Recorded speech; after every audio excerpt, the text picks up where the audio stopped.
Uh, Dear students, welcome to your favorite YouTube channel. Students, आज से मैं basic grammar को लेकर के एक सीरीज़ शुरू कर रहा हूँ और इस सीरीज़ में धीरे धीरे हम बेसिक इंग्लिश ग्रामर को वन बाय वन सीखेंगे। मैं कोशिश करूँगा कि हर दिन एक नए टॉपिक पर इंग्लिश ग्रामर पर मैं वीडियो डालूँ, लेकिन यदि ऐसा नहीं कर पाया तो 1-2 दिनों के अंदर या 3 दिनों के अंदर तो वीडियो डेफिनेटली आएगी। तो आप अगर चाहते हैं कि आप इंग्लिश ग्रामर सीखना चाहते हैं तो आप चैनल को सब्सक्राइब कर लें, अपने फ्रेंड्स के साथ शेयर कर दें, ताकि मुझे भी मोटिवेशन मिले वीडियोस बनाने के लिए और मुझे भी पता चले कि आपको वीडियोस पसंद आ रही हैं। अब शुरू करते हैं आज की वीडियो। आज बेसिक ग्रामर में हम बात करेंगे पार्ट ऑफ स्पीच। जो स्पीच के पार्ट्स हैं उन सभी के ऊपर हम बात करेंगे और लेसन 1 रहेगा ये। अब शुरू करते हैं पार्ट्स ऑफ स्पीच।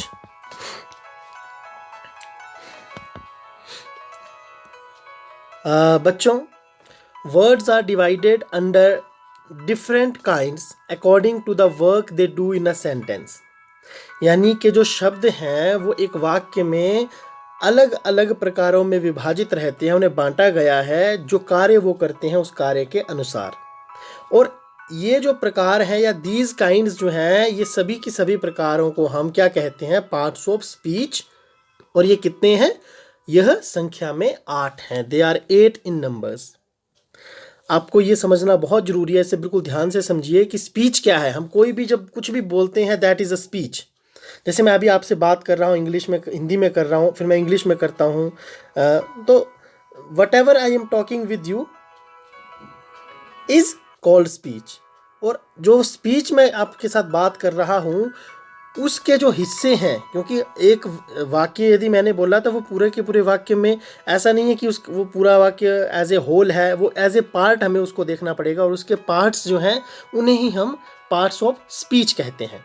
और ये 8 होते हैं। किसी वाक्य में एक ही पार्ट, किसी वाक्य में 2 पार्ट्स, 3 पार्ट्स, वाक्य की नीड के अकॉर्डिंग जो है वो हम यूज़ करते हैं। आगे चलते हैं। सबसे पहले हमें ये पता होना चाहिए कि पार्ट्स ऑफ स्पीच 8 है और वो कौन कौन से हैं। तो मैंने वो फ्लैश कर दिए हैं स्क्रीन पर, आप देख सकते हैं। इनके बारे में हम जो है वो थोड़ा सा ब्रीफ आगे समझेंगे और डिटेल में आने वाली वीडियोस के साथ मैं आपसे बात करूंगा। तो देखिए, सबसे पहले हम बात करते हैं द नाउन की। नाउन को आपने ऐसे याद रखना है कि ये नेमिंग वर्ड है, यानी कि एक ऐसा वर्ड जो नेम को डिनोट करता है, नाम को डिनोट करता है। इससे आपको इसकी डेफिनेशन और मीनिंग समझने में जरा भी दिक्कत नहीं आएगी। जैसे a noun is a word which is used as a name of a person, place, a thing, an action, quality और स्टेट। यानी कि नाउन क्या है? एक ऐसा शब्द है जो इस्तेमाल किया जाता है नाम के लिए। किसके नाम के लिए? व्यक्ति का, जगह का, किसी चीज़ का, कोई एक्शन यानी कोई कार्य हो, कोई गुण हो, कोई अवस्था हो, ये सारा का सारा इन सब का नाम क्या है? नाउन है। इसीलिए इसे नेमिंग वर्ड कहा गया है। थोड़ा सा डिटेल में आप देखेंगे। नेम ऑफ अ पर्सन, जैसे चंपक आ गया, कशिश आ गया। प्लेस, हॉस्पिटल एक प्लेस है, दिल्ली एक प्लेस है। नेम ऑफ एक्शन आप देख सकते हैं, वर्क है या स्विमिंग है। नेम ऑफ थिंग है, जैसे पेन, स्लेट, बुक है। नेम ऑफ क्वालिटी है ना। तो ये सारा का सारा आप यहाँ पर देख सकते हैं। सिचुएशन यहाँ पर दी गई है। इसको कंटिन्यू करते हैं और समझते हैं आगे। Name of person can also include, ये बहुत समझने वाली बात है कि नेम ऑफ पर्सन में name of animal and name of birds are included. यानी कि ऐसा नहीं है कि व्यक्ति के नाम में हम व्यक्ति का ही यानी ह्यूमंस का ही नाम लेंगे, ऐसा नहीं है। यदि कोई एनिमल है उसका नाम है वो भी नाउन होगा, और कोई बर्ड है उसका नाम है तो वो भी नाउन होगा। वो पर्टिकुलर नाम होना चाहिए बस, वो किसी का भी हो।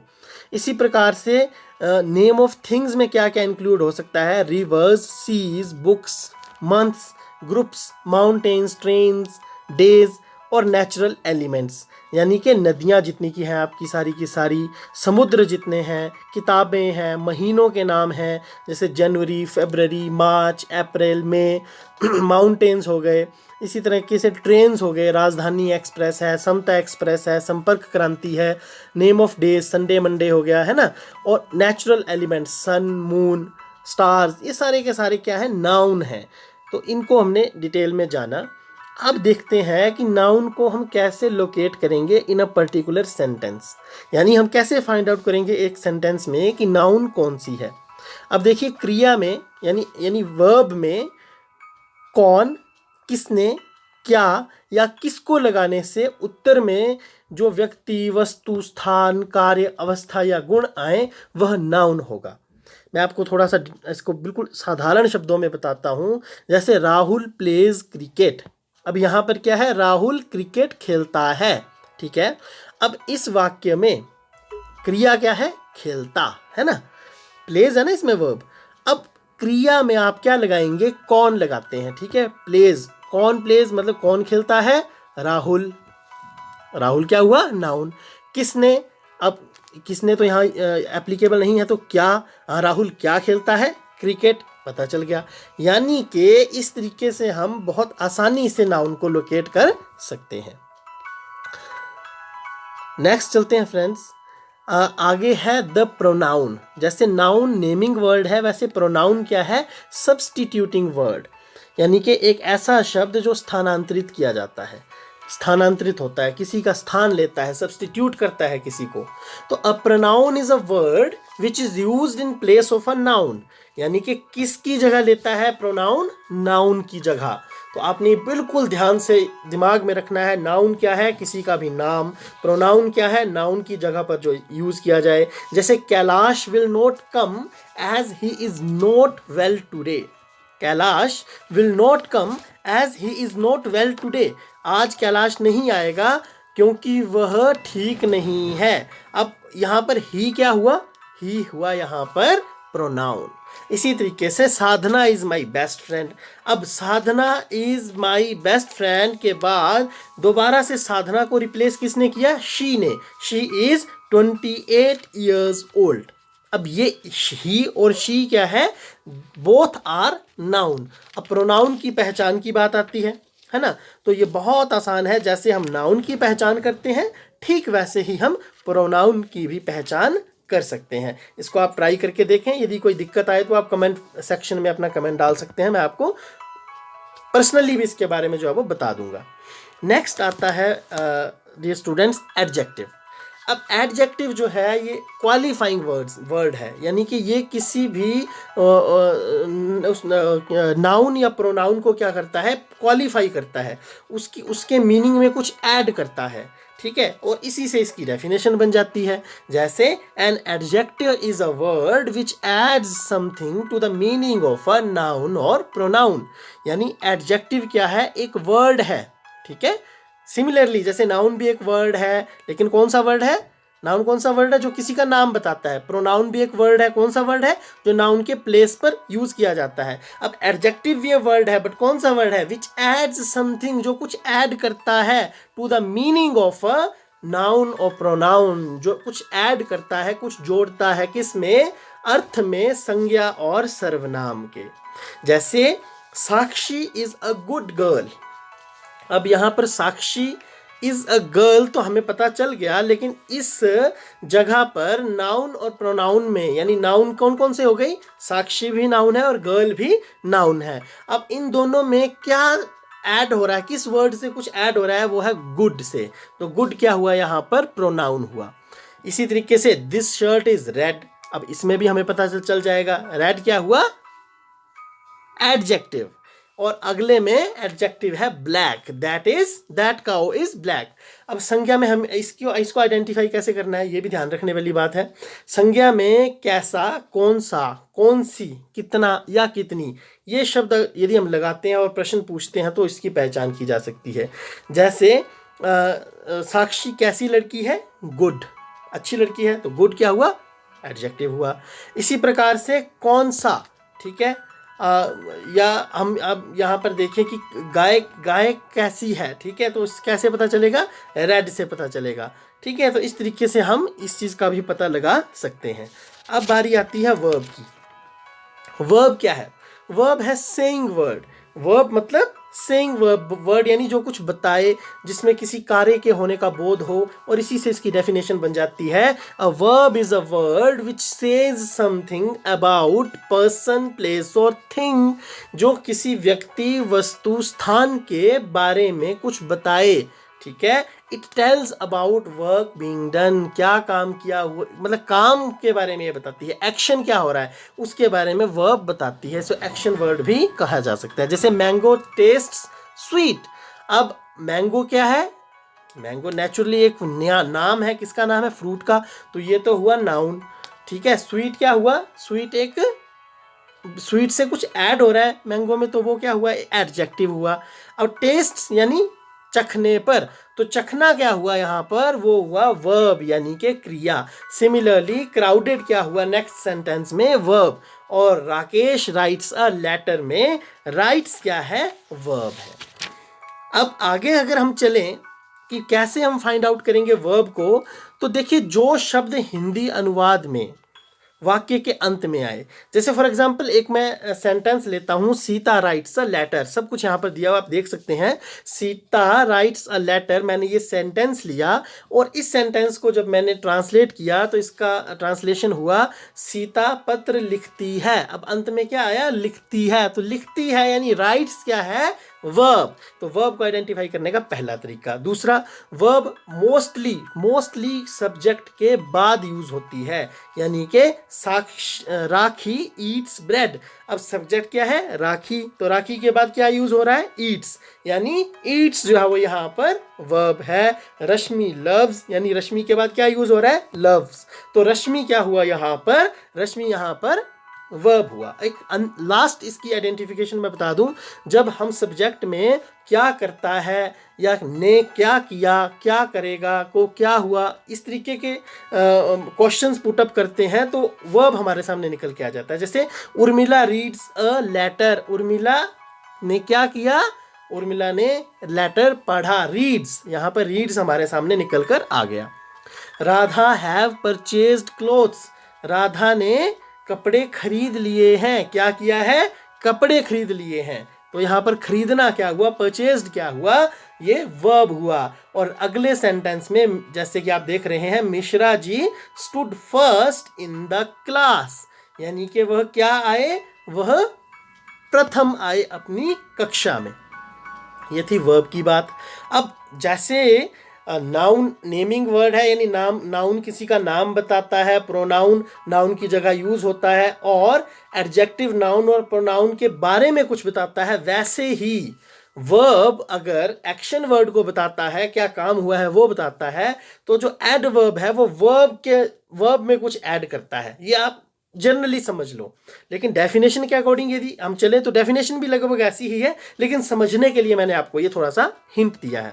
नेक्स्ट है, an adverb is a word that modifies every part of speech. ये बहुत इंपॉर्टेंट लाइन है, ये सब कुछ मॉडिफाई करती है सिर्फ नाउन, प्रोनाउन और इंटरजेक्शन को छोड़कर। तो वही बात हो गई, ये वर्ब को करेगी, एडजेक्टिव को करेगी, है ना। तो इस तरीके से हम समझते हैं। आप इसको थोड़ा सा और डिटेल में, जैसे ही स्पीक्स फ्रेंच फ्लुएंटली, है ना, तो इसमें वर्ब को ये मॉडिफाई कर रहा है। ठीक है, किसको मॉडिफाई कर रहा है? स्पीक्स को, यानी वर्ब को। अगला है, राज इज वेरी टॉल, है ना। अब यहाँ पर ये किसको मॉडिफाई कर रहा है? ये कर रहा है एडजेक्टिव को। टॉल क्या है? एक एडजेक्टिव है, और टॉल को क्या मॉडिफाई कर रहा है? वेरी, मैंने अंडरलाइन भी किया हुआ है। I went there quite quietly. अब क्वाइटली क्या है? एडजेक्टिव है, और एडजेक्टिव को किसने मॉडिफाई किया है? एडवर्ब ने। और इसी प्रकार से प्रेपोजिशन को भी आप देख सकते हैं यहाँ पर जस्ट के द्वारा। जस्ट जो है वो प्रेपोजिशन ओवर को यहाँ पर मॉडिफाई कर रहा है। The ball was just over the fielder, यानी जो गेंद थी वो फील्डर के थोड़ा सा ऊपर से निकल गई, है ना, थोड़ा सा ऊपर थी उससे, तो वो ऊपर, ओवर तो आ गया ना प्रेपोजिशन ओवर। अब थोड़ा सा, यानी कि ओवर को जो मॉडिफाई कर रही है उसमें उससे भी ज्यादा जो बता रहा है, दैट इज जस्ट। और जस्ट क्या हुआ फिर? एडवर्ब हुआ। ये था एडवर्ब के बारे में बच्चों। अब नेक्स्ट आता है प्रेपोजिशन। मैं उम्मीद करता हूं आपको समझ आ रहा होगा। इनके बारे में डिटेल में आपके साथ डिस्कस किया जाएगा, एक दिन नाउन एक दिन प्रोनाउन, उसमें इसके पार्ट्स के ऊपर सभी चीज़ के ऊपर डिटेल में बात की जाएगी। वीडियो थोड़ी लंबी बन सकती हैं लेकिन आपके काम की हैं और मैं उम्मीद करता हूं कि आपको वीडियोस पसंद भी आएंगी। आप अपनी फीडबैक कमेंट बॉक्स में दे सकते हैं। अगला है प्रेपोजिशन। अब एंडिंग की ओर हम हैं। प्रेपोजिशन है गवर्निंग वर्ड, यानी एक ऐसा शब्द जो गवर्न करता है, ठीक है, जो निर्धारण करता है। जैसे a preposition is a word which is used before a noun और pronoun to show its relation to some other word in the sentence. ये संज्ञा और सर्वनाम से पहले लग के वाक्य के साथ इसके संबंध को बताता है। जैसे cat is on the table, अब टेबल से पहले लगा ऑन, तो ऑन क्या हुआ यहाँ पर, एक प्रेपोजिशन, और ये क्या बता रहा है कि बिल्ली जो है वो टेबल पर है। तो हमें ऑन से उसकी स्थिति का पता चला, तो इसीलिए ऑन क्या हुआ, प्रेपोजिशन।